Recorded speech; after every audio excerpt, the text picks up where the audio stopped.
everybody.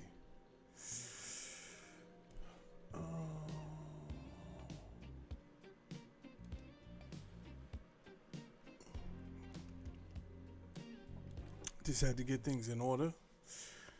For some reason, I'm still rocking out with this software. I have no idea why. Don't ask me why. I'm still rocking out with the software.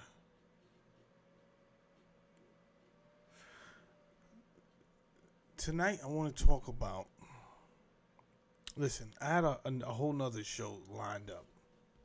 And a show that I needed to do, too. To be honest with you. And then I seen more propaganda of the Nubian people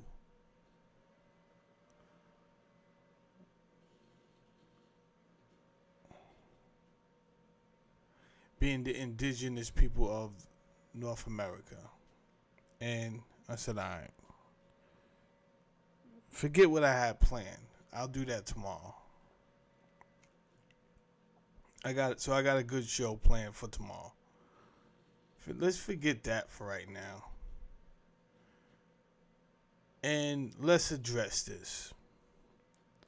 Because I did come to bang with the scholars, and I bet at Rothschild I get a bang for my dollar.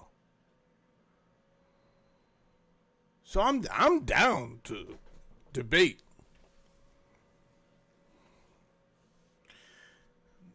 I can see clearly now that my people perish for lack of knowledge. And I can also see that for about a century, we were taught incorrectly.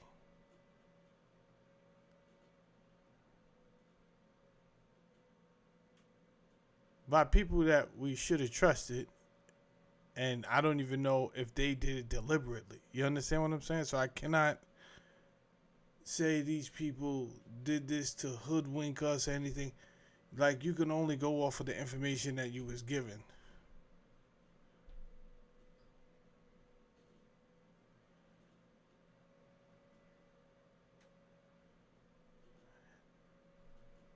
And I find it frustrating because I say, all right, as long as my people really don't know who they are, that's going to be a problem. I'm gonna keep teaching, but it's definitely still going to be a problem for them.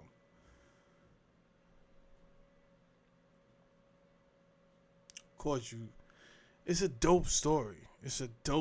And I wish it was true. So let's go over what is actually true of the black man being indigenous to what we now call North America. Let's go over it.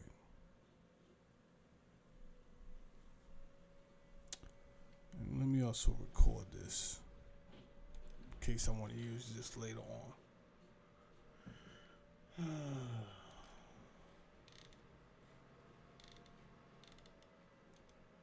I might not even stay that long. I might just get up here, teach, and bounce.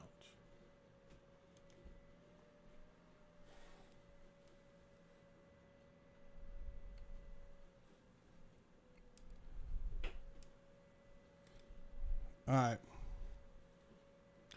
Let's start right here. Native peoples of the Atlantic coast. A journey through the languages, lands, histories of the indigenous nations who shaped North America from Cahokia to the Narragansett Bay. Somebody said something to me. I forgot who I was talking to. They said, why, if they was indigenous to the North America, why don't they speak the language? So that is a good question. You have to ask them that. I don't know why none of them no longer speak the language, but they're claiming that they are the indigenous people. I don't know. This might be a short one tonight.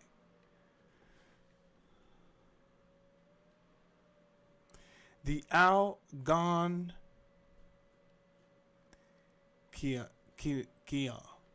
languages. The Algonquian languages.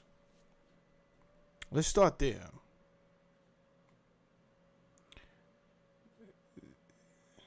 For my studying, I found out that the Algonquian is like saying Shemitic, right?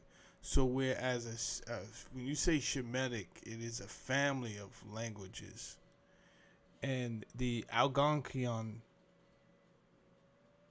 is a family of languages. Languages are a group of related languages spoken by many different Native American tribes across a vast stretch of North America.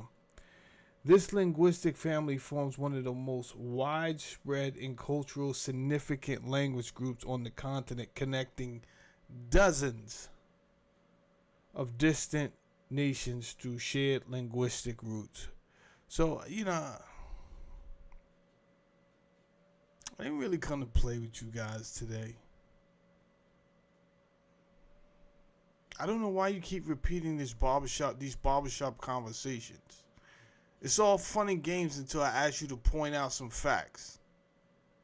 You're not going to be able to do it. I know that ahead of time. But guess what? You could jump in the chat anytime you feel like it, and we could debate. And I'm going live on Instagram too. So, Instagram people, you could put your questions out there. Don't be too cool. You be too cool, you're going to lose. Oh, I'm not going to go over there. You should. Or get somebody that you know that could debate me.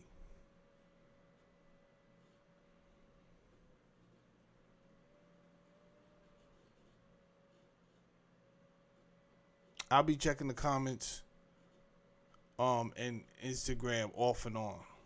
I cannot see them like I see the ones on YouTube. Alright, so first thing is first. We're dealing with the languages. Apparently you guys lost all your language. If you was even connected to them. You wasn't. Don't worry about it. Don't feel bad. You was never. You probably never knew the languages. Let's keep on going. We may get back to that. I did a video before. I forgot what I was even talking about. But I did bring up the ancient area of Cahokia, America's first city. Cahokia stands as one of the most remarkable pre-Columbus urban centers in North America. And we really shouldn't say pre-Columbus because he did not even reach North America. So we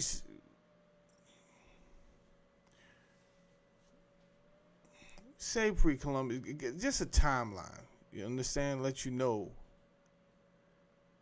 where that city, how far that city goes back, right? So the Europeans haven't gotten here yet, but Cahokia was a urban center in North America, a sophisticated city that predated European contact and demonstrated the advanced social, political, and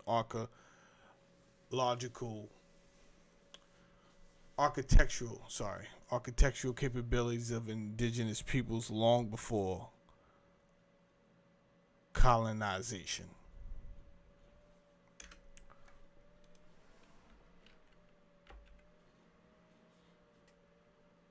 Now, I did bring this up in my early videos, and I'm bringing it up again, right? These were the early protections against the indigenous peoples. There was certain prominent people, popes and kings, who went out their way to put laws into place to protect the indigenous people. Let's just say it doesn't matter who you think the indigenous people was, right? So you African, you Nubians, let me call you Nubians. You Nubians who were running around saying that, yo, this was our land. I really hate it because all of this rhetoric was started so that we could get some type of, when I say we, I mean our Nubian black leaders from a century ago.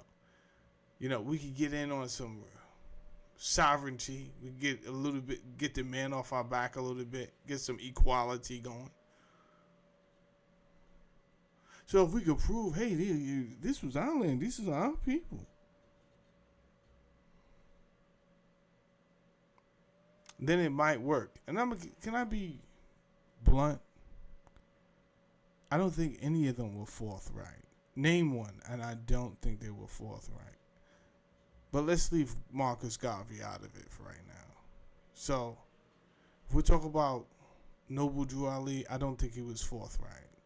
If we talk about Elijah Muhammad, I don't think he was forthright. If we talk about Master Farad, I don't think he was forthright.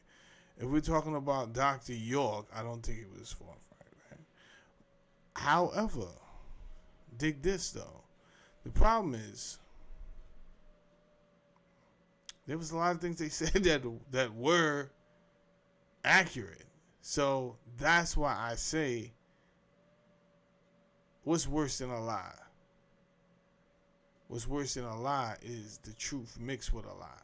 Because if it's just a lie, you could get rid of that all day long. One shot, they're done. If it's the truth, you can validate it all day long. If somebody says something that is gray, that is 80% true, 20% false, oh, now you got a problem on your hands. You have a problem on your hands. And as I'm backtracking through history and I'm going through some of these things that these people are saying and did, and I'm one that's not okay with just saying, it's only 80% go. Like, just let it go. Well, I'm not going to let it go. I'm not. So what they did was, some of it was admirable, and then some of it left us in a worse off position, because now we got millions of people running around repeating things that are inaccurate. How does that help them when clearly the text say my people perish for lack of knowledge? Well, how are they supposed to get that if they keep repeating and multiplying the negative?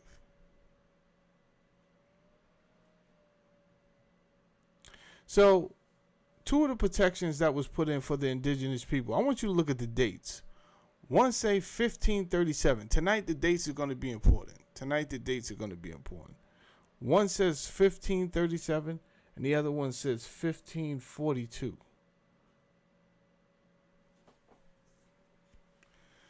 The Pope had put something in place that declared that indigenous people were fully rational human beings with souls capable of receiving Christianity.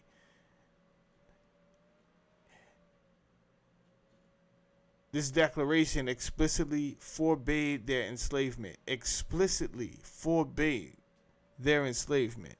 And stated they should not be deprived of liberty and property. Any such enslavement was declared null and void.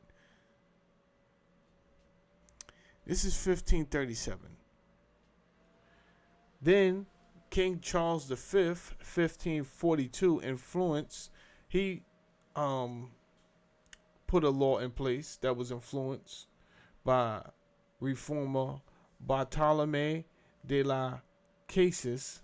He banned the enslavement of the indigenous people by any means. So clearly this thing is getting serious, right? Something happened in 1537. People may not have been listening, right? Okay, we're not really taking the Pope's word for it. Oh, word? Okay. Now the king got to get involved. He bans the enslavement of the indigenous people by any means, war, rebellion, or ransom. They aim to reform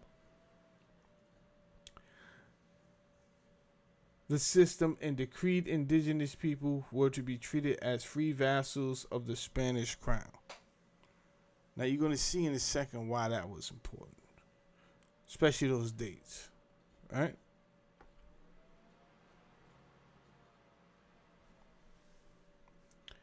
The Treaty of Tordesillas, signed on June 7th, 1494. That's 2 years after 1492. That's 2 years after Muhammad the 12th surrendered to Queen Isabella and King Ferdinand, and now Spain has fully eradicated the Muslims out of that area, and they are free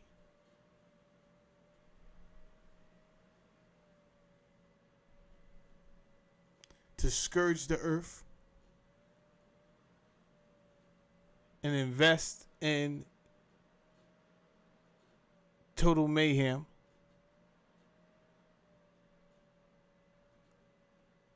They no longer have to try to put money into battling him in Granada. All right. Signed on this treaty, signed on June 7, 1494, the Treaty of Tordesillas was one of the most audacious land grabs in human history. Spain and Portugal genuinely believed that they had the legal and religious authority to divide the entire non-European world between them, which is crazy. This really happened.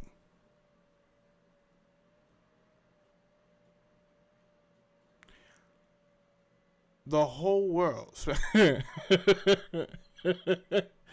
They thought they was going to divide up the whole world between them. And they had a plan. The plan was the line in the ocean, the meridian, 370 leagues west of Cape Verde. Everything west belonged to Spain and everything to the east belonged to Portugal. They were bugging out.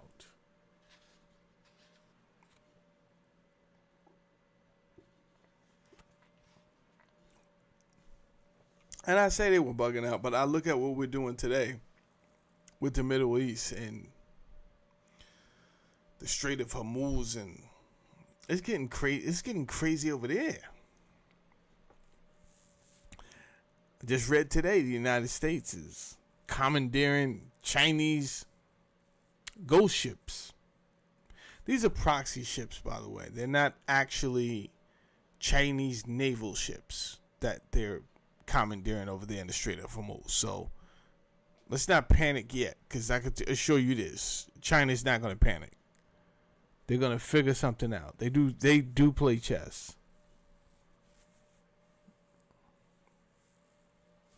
There was a miscalculation, though, as you already know. As soon as I said that they're going to divide up the entire globe between Spain and Portugal, I just think that's, you talk about audacity, right?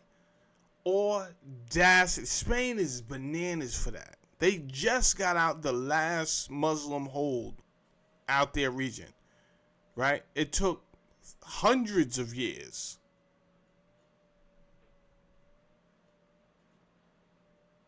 And they did not defeat him as much as he surrendered.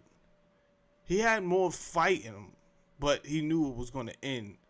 It was inevitable, so it was going to end with his demise. But he had more fight in him, for sure.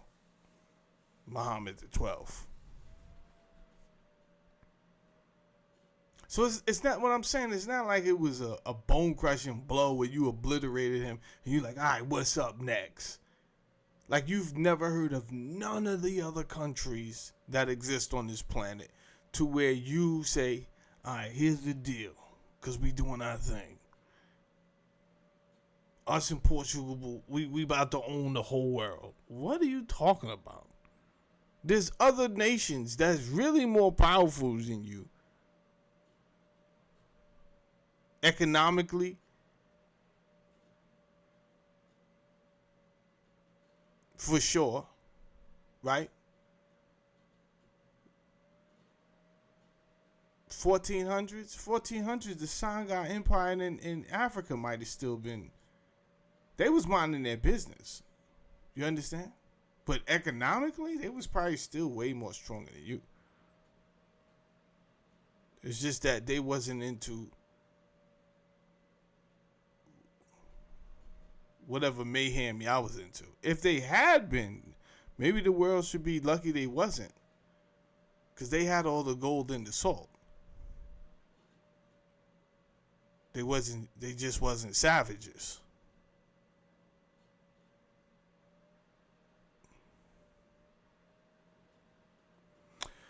Portugal accidentally secured Brazil because it jutted far enough east, which is why Brazil speaks Portuguese today. The doctrine of discovery, the legal concept that Christian nations could claim any land not already held by other Christians, rendering indigenous peoples legal and visible. That's crazy. And how Christian were you if you got to a spot and you just started raping the women? That's not very Christian-like at all.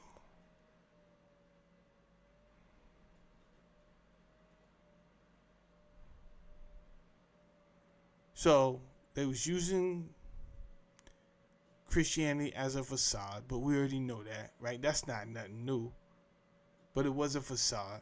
I'm just repeating it so it gets in your subconscious of how religions are weaponized, regardless of what your personal take on it is, right? A lot of people can't separate their personal walk with the objective, bigger, 100,000-foot view of what they're involved in. They're looking very microscopic. So it's like, no, I know what you use your religion for. But you got to consider some people are weaponizing it. And it has been weaponized. Anyway, like I said, that was very audacious of Spain.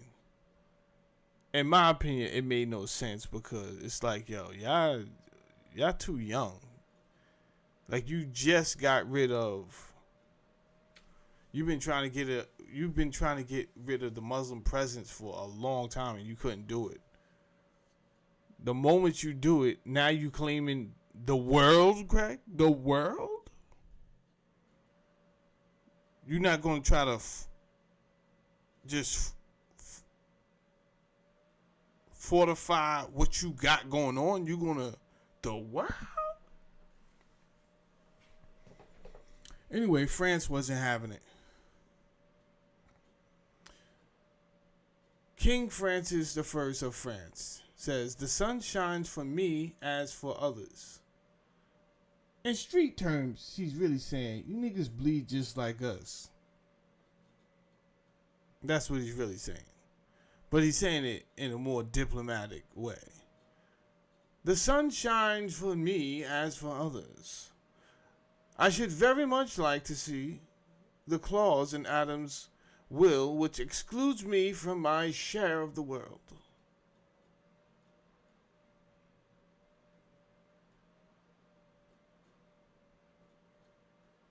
Yeah. You know that skit on Dave Chappelle say they should have never gave you niggas money. That's how I feel about the white man sometimes. Like, they should have put your head to bed early, bro. Soon as y'all got on that bullshit, right? I'm talking about from here. The doctrine of discovery. So from there, bro, a legal concept that Christian nations could claim any land not already held by other Christians, rendering indigenous peoples legally invincible. It's crazy work. It's crazy work. France, England, and the Netherlands refused to recognize the treaty. We talk about the Treaty of Tordesillas, right? Where Spain and Portugal was wilding and saying, we just going to split the world between us. Yeah, anyway, France, England, and the Netherlands say, yeah, you're bugging. Picture that.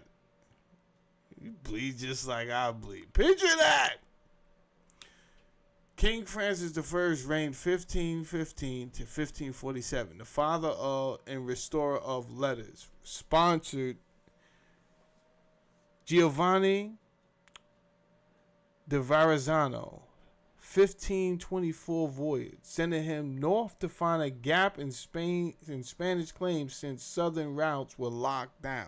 All right, this is where things get interesting. Smokes Signs is in the building. The message starts off great. Greetings. It gets a little bit whimsical. He says, "What on earth are you speaking of?" Thank you, Smoke Signs. Today we're talking about we're black people, the indigenous people of North America. That's what we're talking about.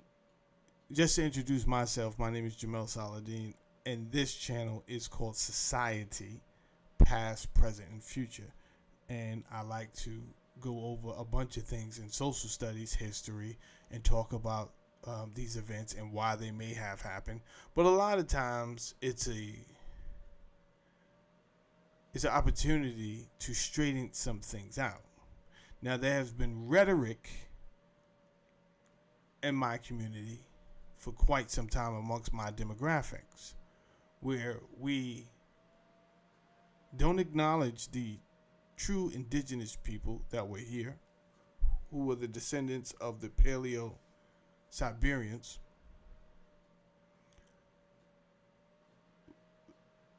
The Nubian people, whether we want to call them African American, they make it so confusing that they confuse themselves. They're claiming, no, we were here. This is our land. These are lies. These are I wish they wasn't. But I say that with, let me put it to you like this. I want to say that's a 98% lie. So it's not that no Nubians were a part of any indigenous tribes. They were. But not enough for you to act like, yo, this is my tribe. These are our people. They were a blending of cultures and not enough of the African culture to really call it a blend, but I'm gonna call it a blend for the mere fact that there were Africans that integrated into the indigenous tribes. There were, but if we're gonna tell the story, we need to tell it right and we need to tell it truthfully. So that's what I'm talking about tonight. Thank you for asking. Let me get back to the lesson. I'm going to check on Instagram in a minute. Anybody watching on Instagram, please leave your message, and when I get over there and check, I will read it and we will address it. Shout out to Seven. Seven reached out to me last time, but he reached out to me in the messages. Now we do the debate right in 4K, beloved. So anybody that don't like what I'm saying, I'm here for it. You know what I'm saying? Like, if you don't like what I'm saying, if you could prove me wrong, then put it there in the comments and we're going to get to it in 4K.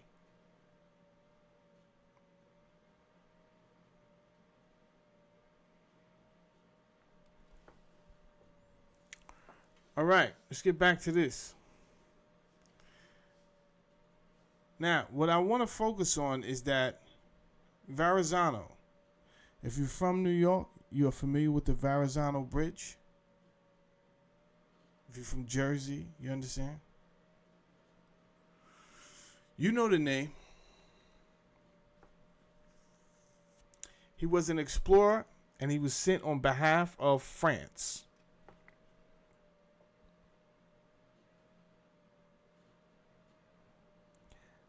And I just told you why he was sent.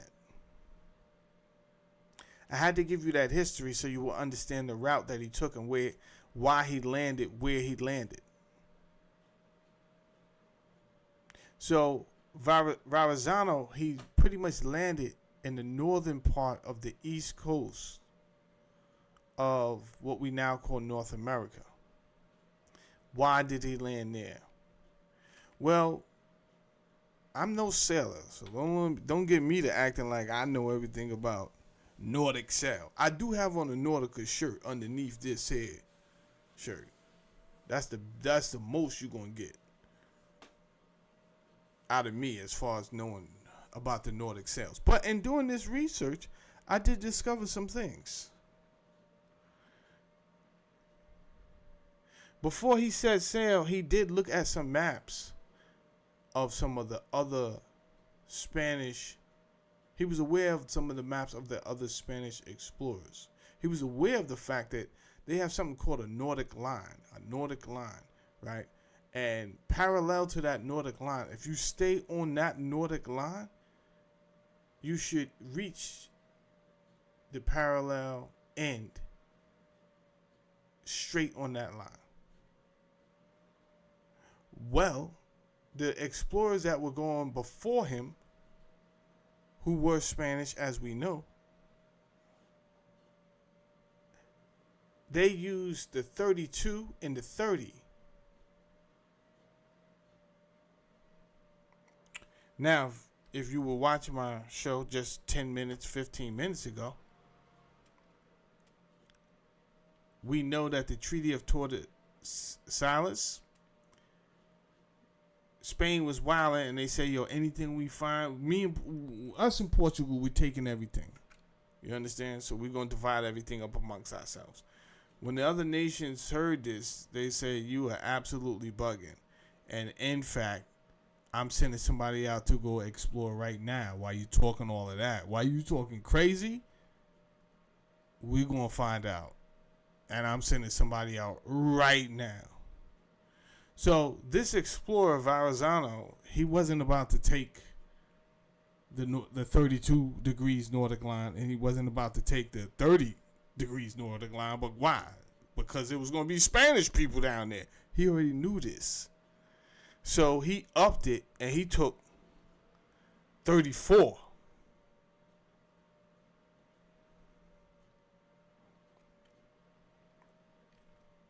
Right? So I'm ahead of my notes right now, but that's okay. So it says, let's deal with the, forgive me if I don't pronounce something correctly. I'll spell it because I don't know how big it is on your phone. So it says Cellere, the Celere Codex, the most important surviving manuscript of the letter Verrazano wrote to King Francis I. I know why I wrote this. Because I wanted to know what was the name of.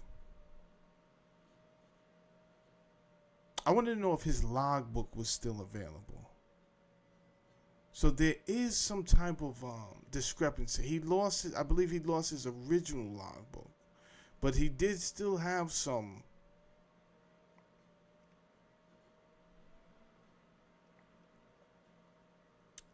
notes, 22 pages, if you will. These pages were brought by J.P. Morgan, and they're in a museum in New York City. And they're not always on display. I just want you to know that they are in the museum. You could do a quick Google search and find out which museum. But I wanted you to know. Because we're going to go over, tonight, we're going to go over what was written down in these notes. And they're coming from the Celere Codex.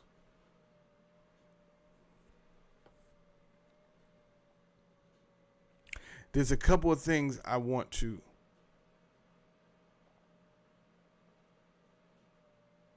show the black Nubian people who keep saying, yo, this was our land. Right? I'm not about to tongue wrestle with you and go back and forth and get emotional. There's no need to do that. There's more evidence on my behalf saying, yo, that's not true than you have.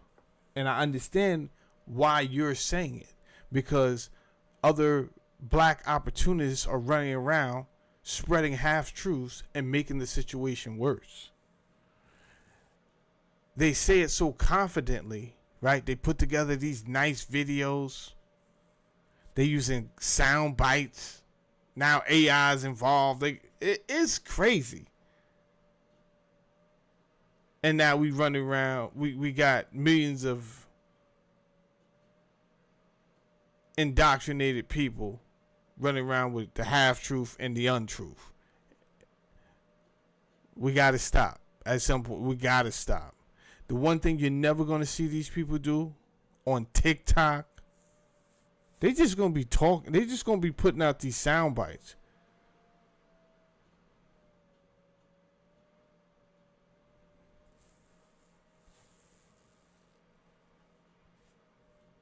If I write a book right now and repeated what you said in the barbershop, it'd be on a page. It'd be in a book. Would it make it true?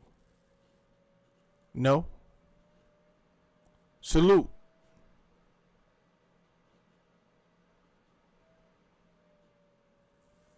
Peace.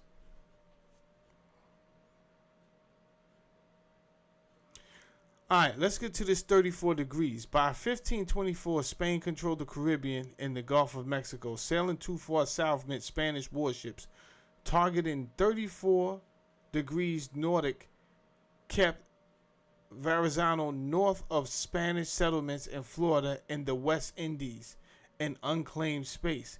The treaties of Tordesillas created the geopolitical pressure that forced this specific path. Now we understand that. So we already doing great. Give me a second, everybody. Show and prove. That's what we doing. That's what we talk about. We talk about show and prove. We not talking barbershop talk. Let me check on Instagram, see how they feeling over here. Because, Instagram, they not. It's the Knicks game. You understand? It's the playoffs. Nobody on Instagram they don't want no smoke. Which they shouldn't. Right? So let's get back to this. And I'm gonna put these clips out on Instagram. Don't worry. We're gonna chase them down.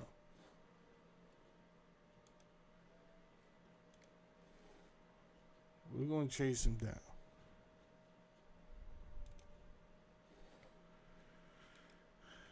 All right. So we learning already. We starting to understand why this Verrazano. First of all, why he took the trip. Why his trip was sponsored. Number one. Right? So we're already learning some things we could walk away with. We know this ain't really him wanting to go over there. No. He was appointed this task by King Francis I, basically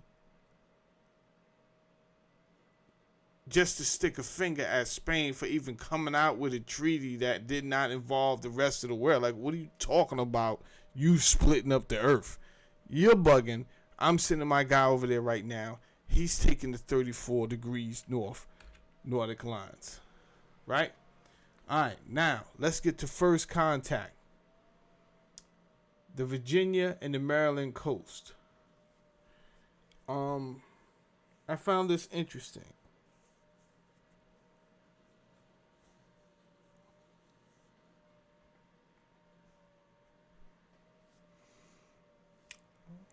Before I do that, let me share my resources with you.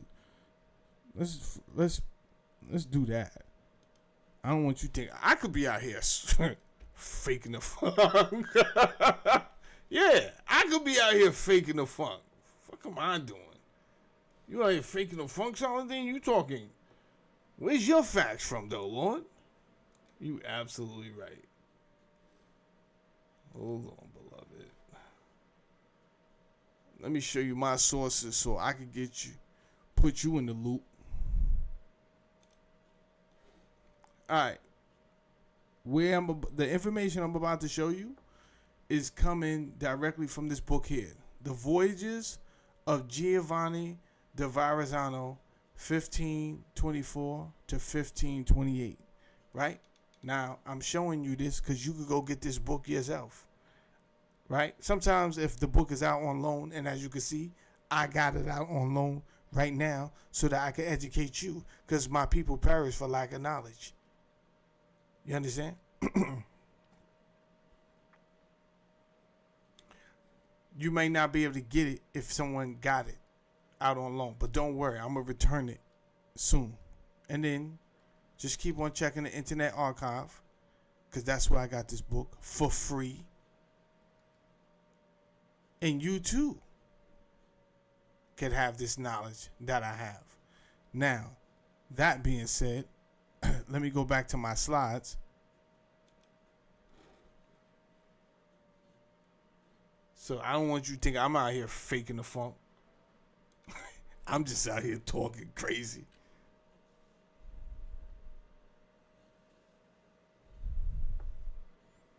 Yeah, we're going to get to that. We're going to get to that. Yeah. Now, I do believe that. So, okay. Sometimes when the names are written like this, I can't pronounce them, but I think I got it. She simply unique. Got it. They get tight when I can't say their name right, and it be bunched up like that, and I got these old ass eyes. They be like, yo, you can't read? I can't read all those words together. She's simply unique. Is on to something. Right? And let's give credit where credit is due. I first learned about that African current that you're talking about, and you probably learned it from the same guy I learned it from, or maybe not. Ivan Van Sertima, reading the book They Were Here Before Columbus, right? So reading that book is when I learned of the current, the transatlantic current that does come from West Africa and it comes back, right? So I never said there was no Africans and what we call North America, right? I just didn't say I don't agree with the fact that there was enough West Africans here for you to start saying, yo, this is our land and that's really us they talking about. What are you talking about? Now you disrespecting all type of other people, chasing down your identity. When it's really 2026. There's no reason you got on a $200 pair of sneakers and you haven't not invested $100 in your DNA test. You're bugging. Talking crazy. While drinking liquor and smoking narcotics. Right? I can't take you serious. Uncle Andy's in the building.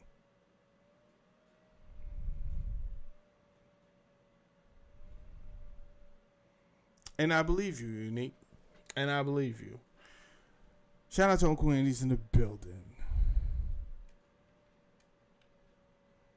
It's all good, man. It rained today, Uncle Andy. I couldn't get no ride in it today, bro. Couldn't get no ride in it today. It rained. Here we go.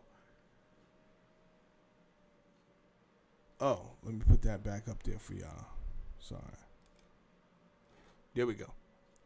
All right. Now that y'all know where I'm getting this information from, I could talk freely, right? Because Reverenzano, it looked like he first, when he took the 34, he took it and it brought him to somewhere near North Carolina, which is like something called Cape Fear, something like that.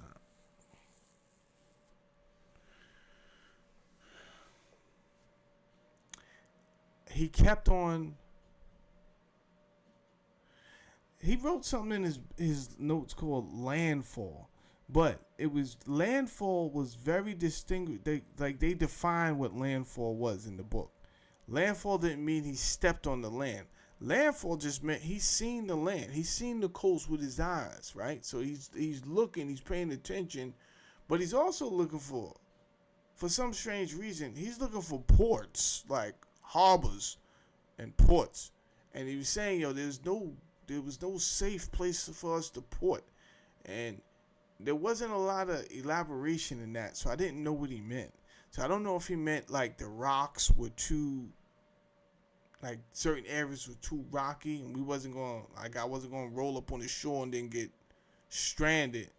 So I was looking for somewhere that was like pretty much safe.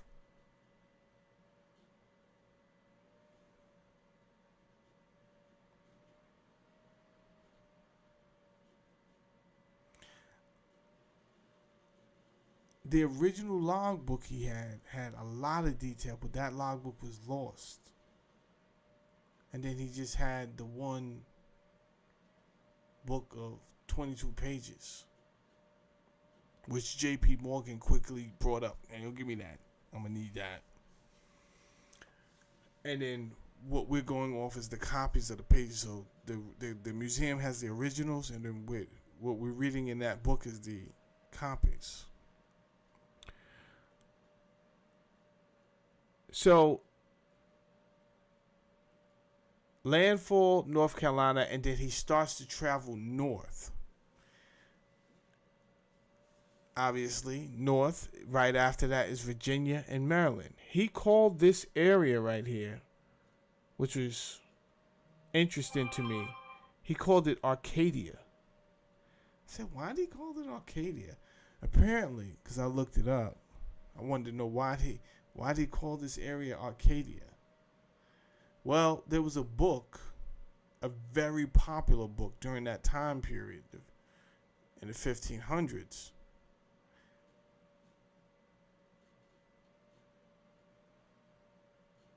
And I think the author was Italian, called Arcadia, and it was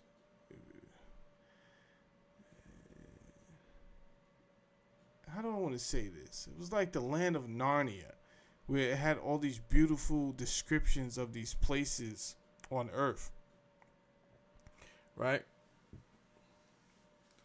So when he seen Virginia and Maryland, he called it Arcadia. So it must have been that beautiful to him if he named it that.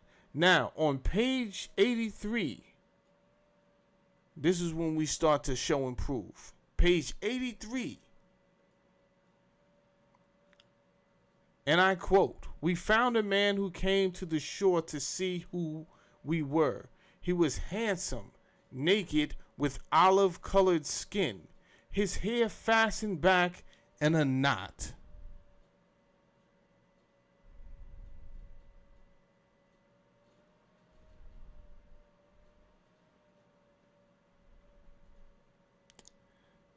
Where's my Hotep? Where's my Hotep people? Where's my, Where's my confused Nubians?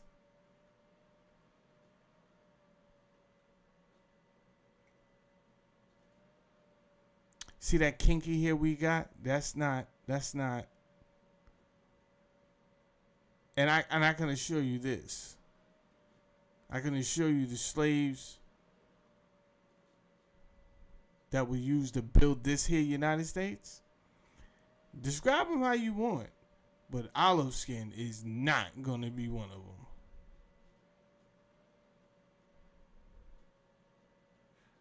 And all that putting your hair back in a knot. No, that don't that. Let me ask some other people.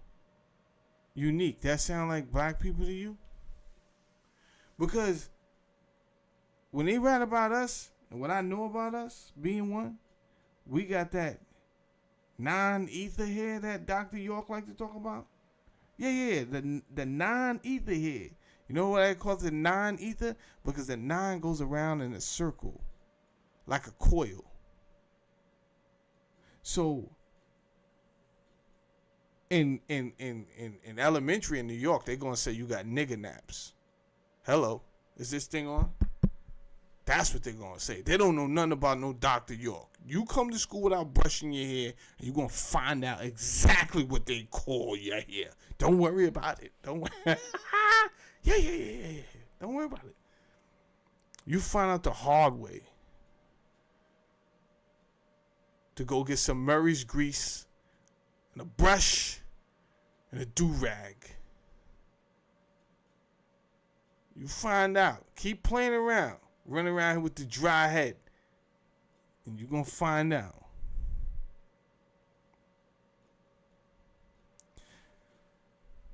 So my grandmother, you know, she from North Carolina herself. She's the one who told me, you got to put Mary's grease. Mary's grease. She wasn't too much with the conch and all of that. S-curl business. I still did the S-curls. It's crazy. Sidebar. It is crazy. Because coming to America, they had the whole family with the Jerry curl. My whole family had the S-curl afterwards. What? Yeah. Everybody in this joint was S-curled out. It was crazy. S-curl was a lot of keep up, though. Huh? You got to run around with the activator. It was too much. You was there. You seen it. It was too much.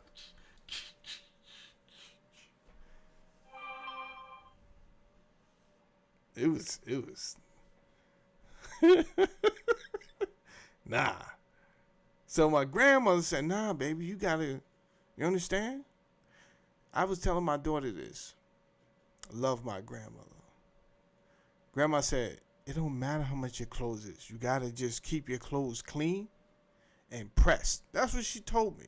She did not tell me not to put creases in my jeans. So when I listened to her, I did listen to her, and I didn't know I was a laughing stock behind my back. People was joking around like, yeah, he know how to dress, but who puts creases in their jeans? And I thought about it. I was like, oh, she just told me to press my stuff. I was like, yeah, nobody else puts creases. I did wear creases. I just started laughing. I was like, I'm the only nigga in high school wearing creases in his jeans. Fool. Listening to grandma. And I will continue to listen to her. I appreciate that. She didn't say nothing wrong.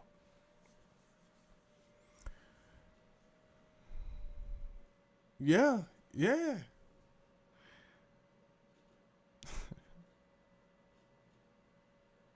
So the notes that Verrazano took describes, and he has some more descriptions. I just wanted to stop there, and I want us to think about what he has said. So I'll read it again, and I'll read past that point. He said, we found a man who came to the shore to see who we were. He was handsome, naked, with olive-colored skin, his hair fastened back in a knot. He approached with about 2 fathoms of us and showed us a burning stick as if to offer us fire. He trembled all over with fear as we fired a shot. He remained as if thunderstruck and prayed, worshiping like a monk, pointing his finger to the sky. Should have never gave a white man fucking gunpowder, bro. It was a wrap.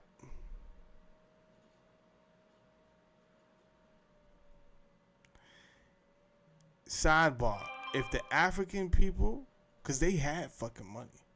The West Africans had money. But they was out the loop. That's their problem. And this ain't a show about West Africa. We'll get back to that in another show. But I just want you to know they was out the loop because of the Sahara Desert. So they don't really know what's going on above that like that. And all the trade they're doing, they're concerned about what they're trading, which is gold, spices, salt. That's what they continuously going to be into. And they got sidetracked. They got hoodwinked. They got blinded. So there's nothing your spears are going to do when the Arabs and the white boys show up with guns. It's a wrap, Lord. It's a wrap. And that's how the story goes. Yeah, Uncle Henry. The gunpowder, bro. The gunpowder changed the fucking game. It was really the guns, because gunpowder had been around for a while, but it was used for like firecrackers and shit like that, right? Fireworks. The actual gun with bullets?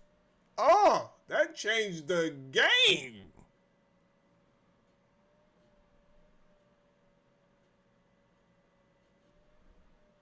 Exactly. Unique. Now, there was a king of Mali, Abu Bakr the second, I think. He did put in a request to travel, and he was already trying to see what was going on in that direction, not north, right? So like Unique said, there was no real reason for them to travel north. What are we going up there for? What we bothering them people for, bro? They ain't got nothing to do with it. We don't bother them. They don't bother us. We're good. And sometimes you have time periods in life where things are just calm. And they won't stay calm forever. I guarantee you. There's always going to be that demonic spirit going to and fro, just like the Bible say. I've been going to and fro. And right now, those people seem to be the Israelis. They're on a mission. I don't know how it's going to end, but this ain't a video about that, but we can clearly see their demonic spirit in a physical. When your spirit is so excited that it becomes tangible, right? You can see the evidence of it, just your energy just being tangible and tainted and toxic. It's not our greatest moment on earth, but I'm pretty sure it's not our worst. And it's in this earth has been here for millions of years, so I'm pretty sure this earth has seen way worse. And death and murder is a part of existence here on this planet. That's what I'll say about that. Jenny. Refugio. All right, so we're gonna kick it up a notch. But if you've been following me, then you know Verrazano. He reached North Carolina and he started traveling north, right? So if you've been following me, you know he called Virginia and Maryland coast Arcadia. You already know that he did document some people as olive-colored skin with their hair fastened back in a knot. Black people, we have afro, we have that ether 9 kinky hair. We're not fastening nothing in a knot. There's nothing to fasten. Knock it off. Yeah. This was a man. This was a man who fastened his hair in a knot. Hey, black people, knock it off. You're not fastening nothing, and you're not olive skin. You can knock that off too.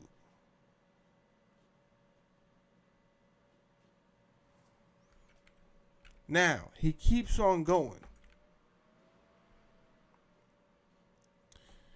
He has his own terms for these places he's going, as he should, because he is a explorer. He feels, hey, you know why he feels like that, right? We know why he feels like, yo, the Spanish ain't got here yet. This is our land for France, right? And by the doctrine of discovery, which is a legal concept that the Christian nations could claim any land not already held by other Christians. Well, he found it, right? It doesn't matter that there's people there. The doctrine of discovery already said, never mind whoever is indigenous there. We don't care about none of that.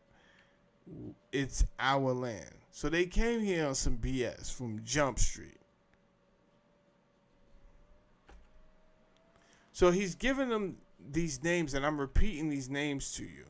So what we would later say is the Narragansett Bay, he called Refugio. Don't ask me how. Don't. Whatever. I'm just a messenger, bro. Don't be like, yo, why did he name it Refugio? How do I know? I don't know. Refugio. Now, Verrazano's crew aboard the Dauphine.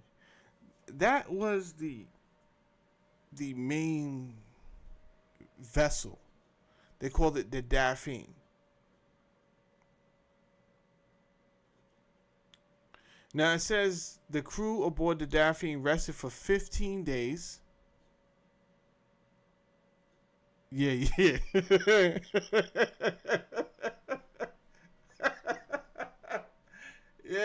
Yeah. Uncle Andy said it was a Yahweh land grab. That's Yahweh style. Oh, 100%. 100%.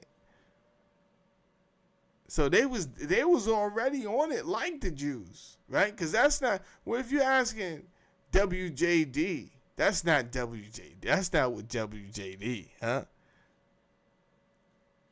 They definitely didn't get over there and be like, what would Jesus do? Jesus wouldn't have did none of that bullshit y'all doing. They didn't even ask. WJD? Nah. WYD. What we Yahweh did? Exactly. Let's get out here and get it. Yahweh was on some bullshit. We know that. He was out here terrorizing all type of countries. So it was definitely a Yahweh land grab. The boat that they was on was called the Dauphine. Right? So right now they're in the Narragansett Bay, which I think might be Rhode Island.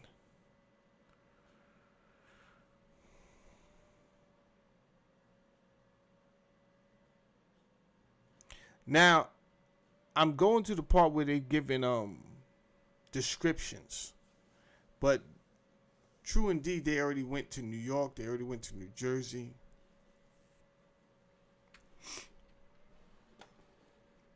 The Verrazano aboard the Dauphine rested for 15 days at the Narragansett Bay, the earliest recorded spring-summer visitors to Newport, Rhode Island. This passage is the most important description of any New England Aboriginal group. These people are the most beautiful, okay, end quote, right? And you can find this on page 87 to 88. And I'm giving y'all the pages. I already showed y'all the book. I'm not here to play around with these people that keep spreading false information online about the descendants of West Africans that was enslaved and sent to the New World, and now they don't know who they are. And then you got people just running around sharing rhetoric, but confidently too, right? They confident with the rhetoric, and it makes them believable. And they are wrong.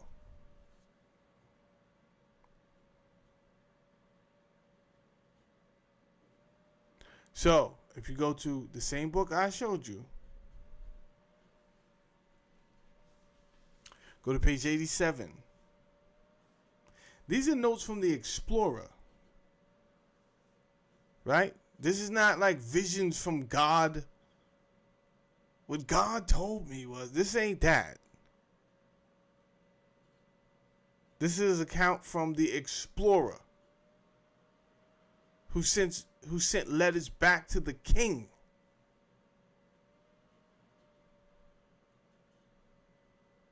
So he had a logbook. The logbook was lost, but he did send letters back to the king.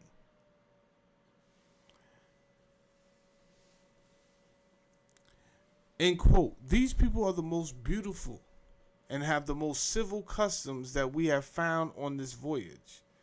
They are taller than we are. They are bronze color, some tending more toward whiteness, others to a tawny color. The face is clear cut. The hair is long and black. That sound like you Nubian people? Because it don't to me. Go ahead, look up Tawny while we all wait. I know you want to. I know you want to.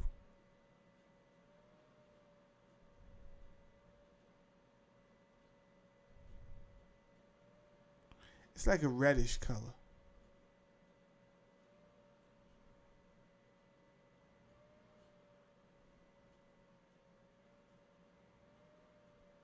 Tawny, a warm, rich, brownish orange color resembling tan leather or lion fur. A blend of yellow, orange, and brown. There you go. That's your Tawny, blood.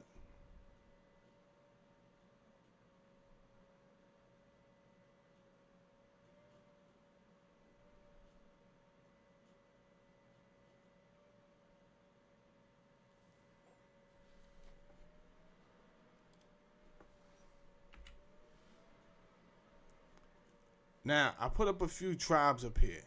So, you're not like disrespecting like one or two tribes when you just up here talking crazy. You're doing your videos at the black man. This is our land first. Yo, it's over. You're not getting reparations.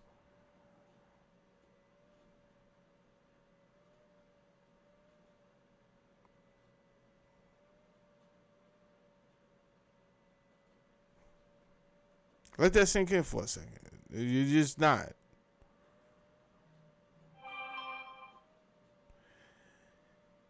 There's nothing to weasel yourself in and try to pass off for another identity so that you could get a little something.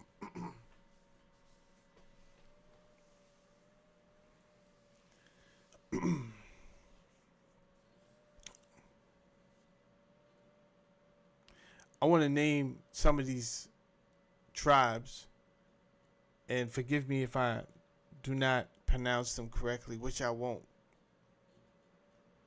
So the core Bay tribes were the Narragansett, the Eastern Niantic, the Wampanoag, east of the Bay, Cape Cod. You had the Massachusetts.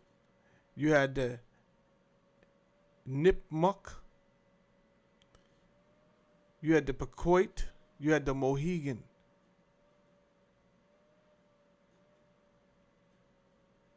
You have the Mi'kmaq, the Maliseet. I probably won't even try to say that one. That's wild. The Penobscot.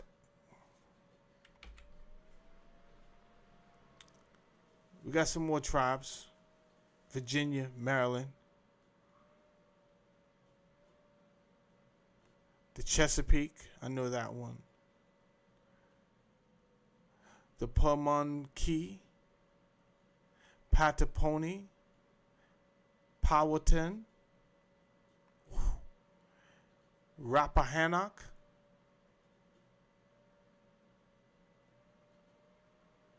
It's like an energy I feel every time I say these tribes. It's like I get goosebumps.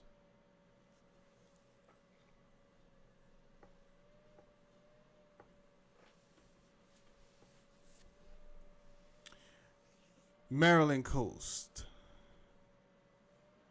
You got the Nanticoke, Assateague, You got the Piscataway, which is crazy because you still see remnants of these tribes all through America now, right? All through the East Coast. You got Chesapeake, Maryland. You got Piscataway, New Jersey.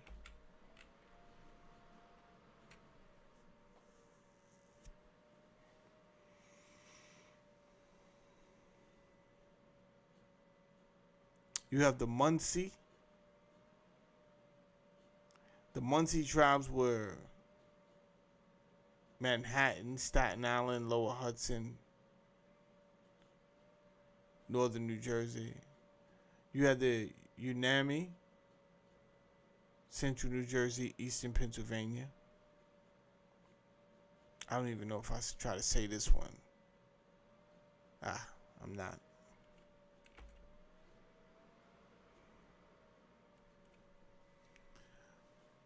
Long Island, Brooklyn, parts of Western Long Island. You had the Canarsie. Crazy. Right? Which is still a part of Brooklyn.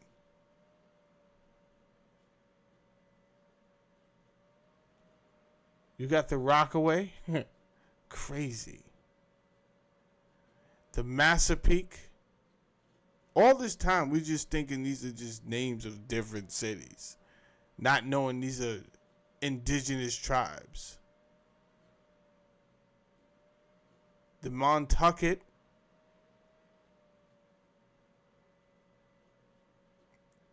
the Shinnecock. Now, somebody did a video saying that Shinnecock was a black tribe. Obviously, it was more rhetoric about this is our land. Then you had a couple of video clips of people saying, black people saying, my great-grandfather, he was from this tribe here. That could have been true. I would not call you a liar for saying that. That's very possible that your grandfather was part of that tribe. But when did your ancestors become a part of that tribe? And it's different. There's a difference between your ancestors that integrated into a tribe than saying, no, that tribe were my original people. Like that's not true. I assure you that. Unless you are in fact genetically indigenous. In which point I'm not talking to you. I'm talking about the Nubian descendants of West Africans who didn't even go get their DNA test done yet. Out here claiming to be part of these tribes that bled and died. This is a genocide. The fuck is the Jewish man talking about? He's out here talking poppycock. Always remember. Shut the fuck up. Always remember what? October 7th? Is you crazy? Is you crazy is my question. October 7th? Do you understand there was millions of indigenous people here?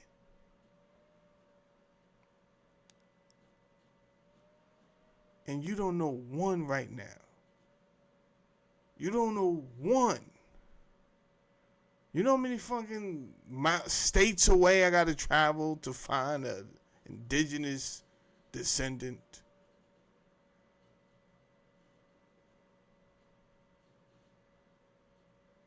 I don't even really start seeing indigenous people till I hit New Mexico.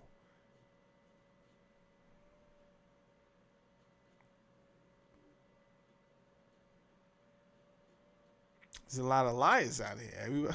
You got the white man claiming he's indigenous, and you got the black man claiming, no, we're indigenous. Both of them are lying to get in on the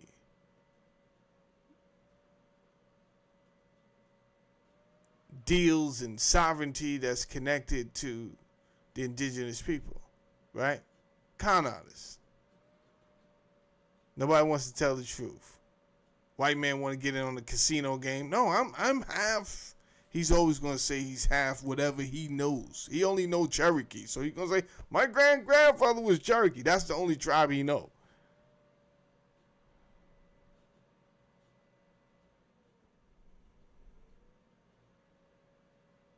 Black man running around naming all type of tribes you think you ain't never going to look up. Nigga, I'm a scholar. I don't know who told you what. Yeah, Uncle Andy, unfortunately.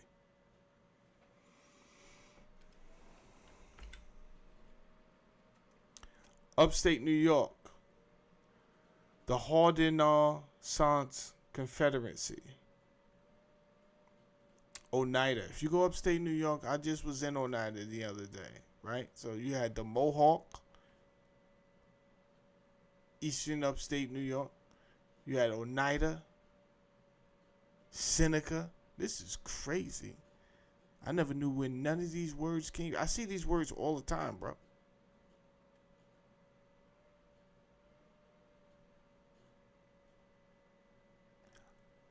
Onondaga, Cayuga, Tuscarora. Wow. So what is indigenous identity? Tribes like the Chinook, Montucket, and other Long Island Algonquian communities were on the land for thousands of years, spoke Algonquian languages. Let me ask you something, black man, while you running around talking about, yo, this was your land first. Do you speak any of these? Do you have any remnants of evidence of speaking these languages?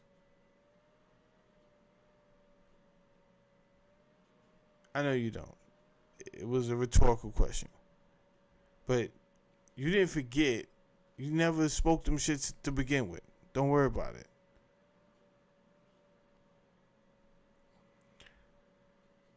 And were organized as kin-based political nations before European arrival. Key principle, the indigenous identity is based on ancestral land, language, and political continuity, not racial purity. A people can have later admixture and still be indigenous. And indigeneity is erased later racial mixing. Africans in northeastern native communities. Africans did appear in some northeastern native communities, but this is due to historical circumstances after colonization, not because they were original inhabitants. The main documented pathways.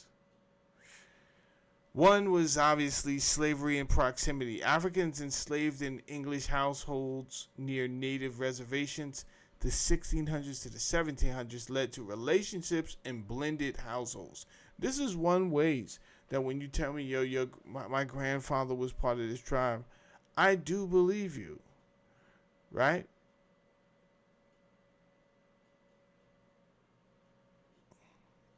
The same way my grandfather was part of the Seminole Indians. I do. He was. His name was Gabe. He was part of Seminole Indians. Seminole tribe.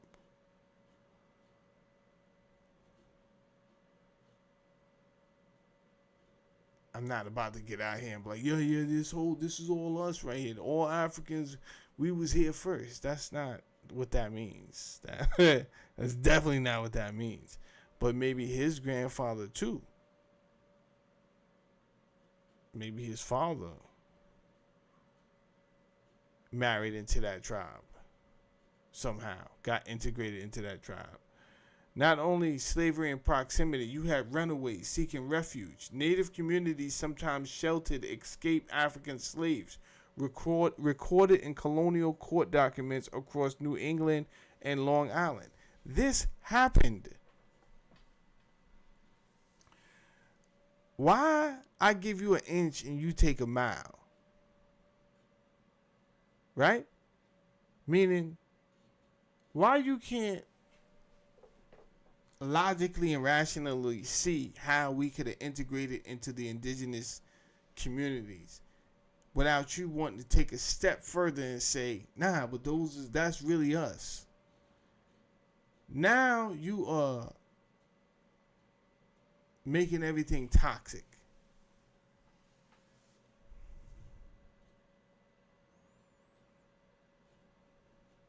Mutual marginalization. In the 1700s, 1800s, both Native and African people faced dispossession and discrimination, encouraging intermarriage and shared household. Yeah.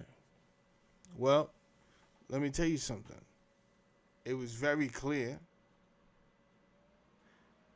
if we get these other enslaved people on our side,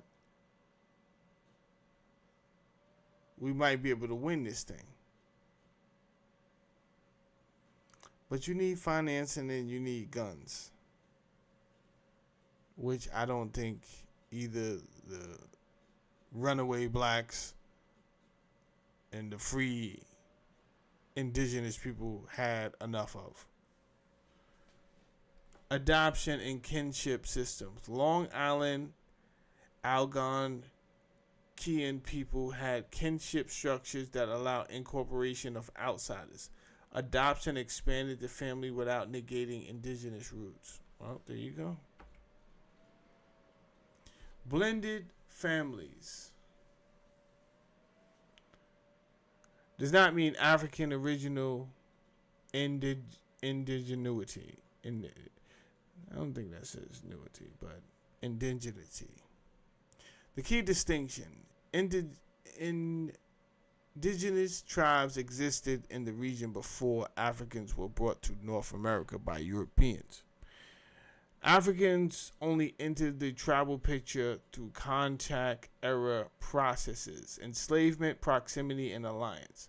A person with both African and Shinnecock ancestry today is still indigenous through their Shinnecock ancestors, not through their African side, which is true. I will give them that because they still have a indigenous side genetics in them. But let's be honest.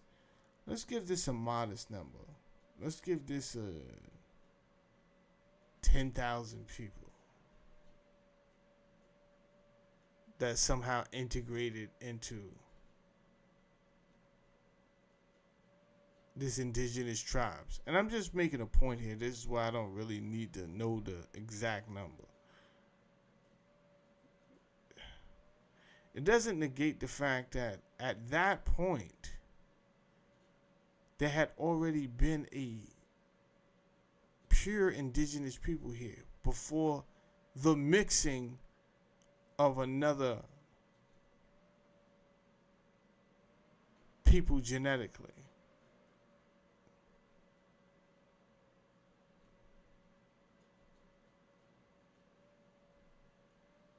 And these people I'm talking about are the West African people. I think it would still do the West African people to find out. Now that you know where your one half is from, you know where your indigenous side is from, why you don't go and see and understand the story of where the other side is from? Why would you just claim one side?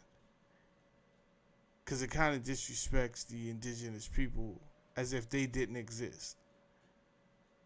That's how it kind of sounds. The clear timeline. Indigenous tribes existed on Long Island for millennia. Europeans arrived in the 1500s. Africans were brought to Long Island by European settlers. Africans and native people formed connections in the colonial period.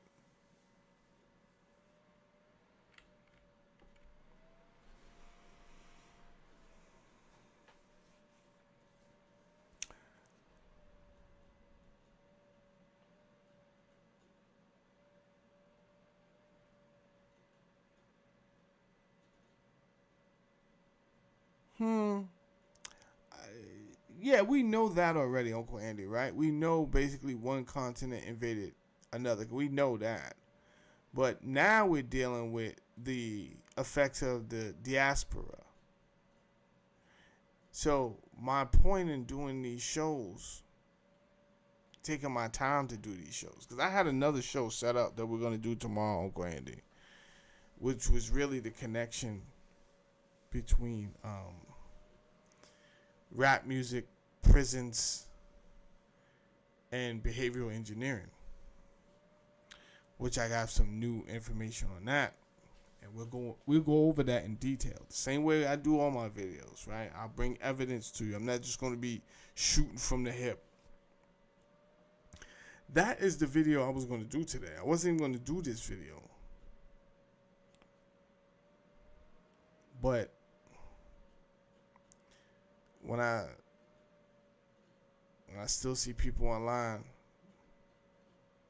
promoting ignorance like it's true, then I have to do a video. Just so the ignorance is combated. Now, confusing blended households with the original indigenous causes real harm. For one, it erases native sovereignty. It undermines the history and legal standing of actual native nations. It does. That's number one. Number two, misuses African history. It distorts the history of African enslaved people and their descendants. That's the other. These people don't understand how much harm they're doing. Now, I invite people up all the time to debate me, and nobody does it. So, how is it that you're so stubborn that you're willing to repeat something with no fucking evidence, clearly? Because nobody ever shows evidence. They just keep on repeating things that aren't true. I get up here, I show, and then nobody's willing to meet me and say, yo, I don't agree with you. Let's have it out. And this is why. That's what the scholars do.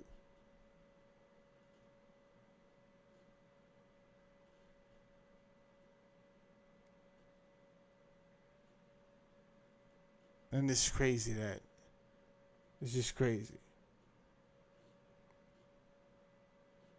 All this fucking black regalia that people are willing to wear, and you're ready to look the part, but you're not ready to actually have knowledge to impart into people because you're standing on faulty fucking knowledge.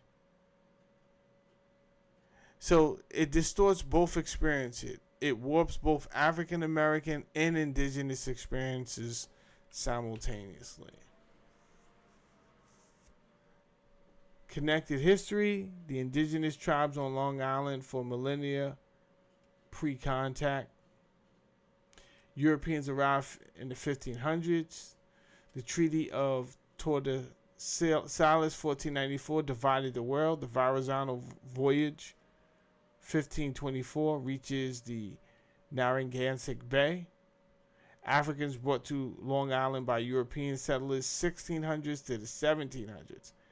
Africans and native peoples from connections in the colonial period, 1700s to the 1800s.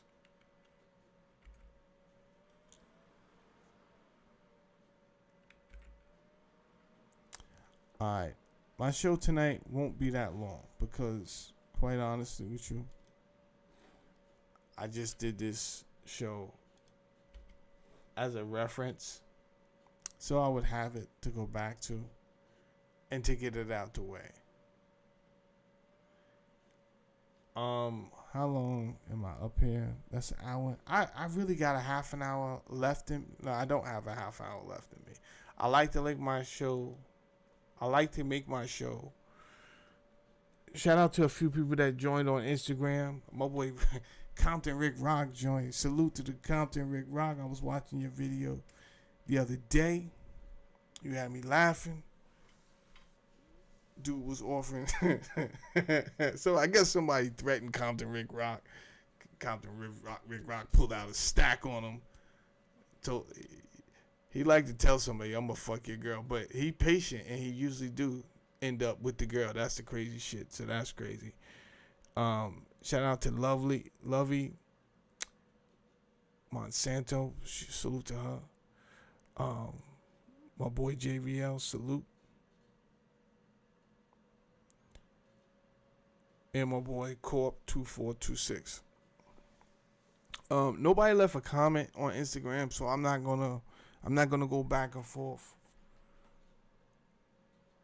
And I'm not gonna beat a dead horse. I could. I still got more evidence, but I just want to go lay in the bed with my wife. So you know how we do, Uncle Andy. If I don't need to pull out that arsenal, I just wait for somebody to come up and say something, and then we could go there. But we don't need to beat a dead horse. Tomorrow, I'm going to do a show. Don't miss it, on private prisons. Hindsight is 2020. We're going to get into the private prisons, how it connects to music. We're not going to guess. I'm going to show you evidence. I'm going to put it together for you. With all this information that's coming out and the way I'm putting it out and the way evidence I'm giving you, because I'm well aware I'm not giving you bullshit. At some point, they say if you knew better, you do better. At some point, we just got to start doing better.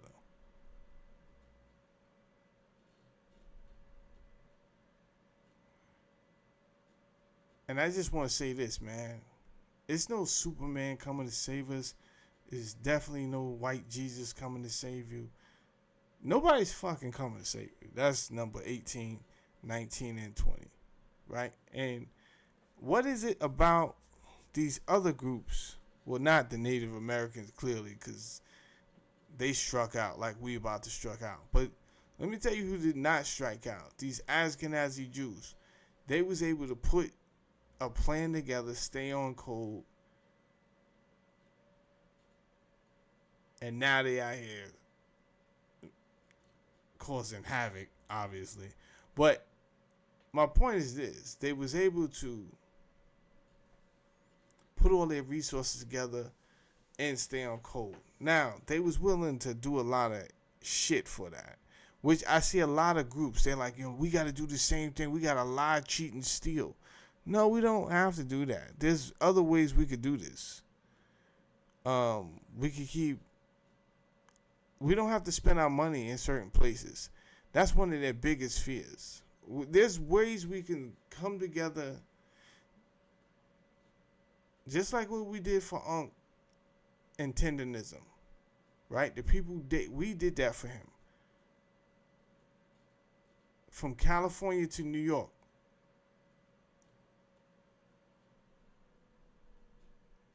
Georgia, Miami, all the places, major, support Unc. Right? We seen what happened. He had our support. That energy got him more notoriety. People that could step out and helped. And I think we need a playbook like that. Fubu had it right. For us, by us. We have to start to invest in time, energy, resources into us. So if that does if we do take a page out of the Hasidic Jews book, right, and just fuck it, we wearing all black. Yeah, that's what we do. I don't care where you at. We're not spending no more money with you. Yeah. You just want to use our music so you could promote all type of silly shit that those companies never reinvest back into us. I don't think we should do that anymore. Everybody's wearing all black and everybody's going to be fine with that.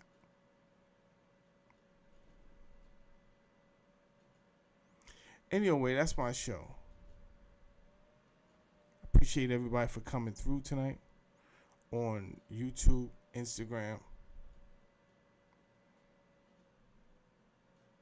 I don't worry about the numbers. I've been up here long enough to figure out that whole numbers game. And it's just not worth it to me to compromise my content for fucking numbers. If I want thousands of people in the building, I know exactly what to do. But usually those conversations, I'm not even interested in those conversations. They're just conversations that I know will get a lot of people to watch my videos, and I'm not doing that shit.